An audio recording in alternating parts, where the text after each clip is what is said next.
Ok. Thế cái team phong vân là tôi chọn được Lake Superior. Nhà đó sang Michigan sai. Cái tôi đã đi lên Michigan đó. Ở chỗ Lake Superior chỗ lên Michigan. Mình nhận ra cái hạt địa lên Michigan đó chứ. Nó là Lake Superior. Đi lo gì cơ lên. Cú thiên thiên họ cú sát ta rồi. Hoặc là Thai movie. Đây tôi nhớ được Island Hawaiian Grand Island. Và đây là một Gucci shop ha. Ta tỏ cho trong đá thôi. Really nice spot right here. And over here, a really nice view.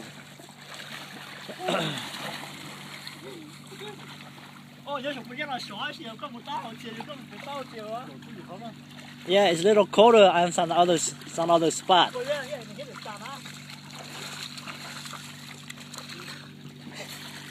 Cáiตัวhiking 还是来口包，不路，到底到哪个是？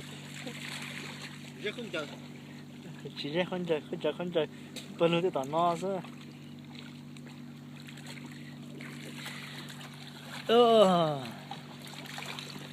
？rồi đây là vô tỏ ha.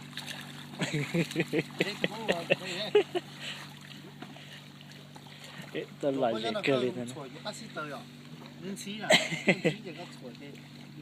Bây giờ họ nó nói lúc bao giờ sẽ xia cái đó. Lo to à. Mà ngã cú lúc phong lo thay nên á, rồi sẽ cứ to mà nữa.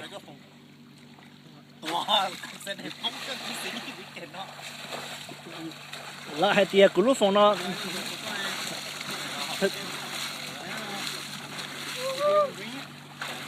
Tao cũng mà lo này, cũng mà lên thay lo. Ô, của trời.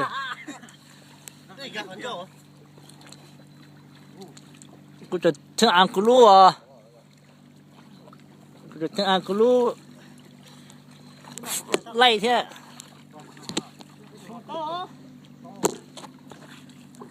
Ok, bố lò nó này.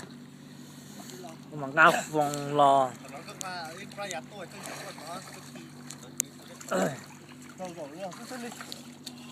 Nó hậu còn bóng đầy số.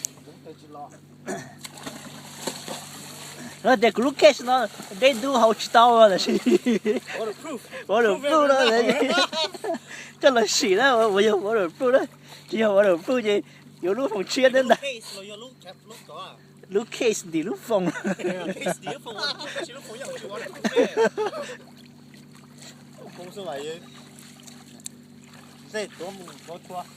Nó ăn cái. Nó có like được đó. Like này. Sẽ chơi house fire nó. Cho mình chạy cơ, tỏ móc cơ.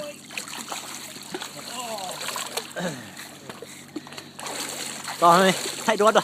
Cho thật thay nào. Nên gì với ta thì thay đuốc tàu nữa. Thay đuốc, tao là thay mùi à? Thay đuốc, nó có thay mùi thì chỉ có nó mất.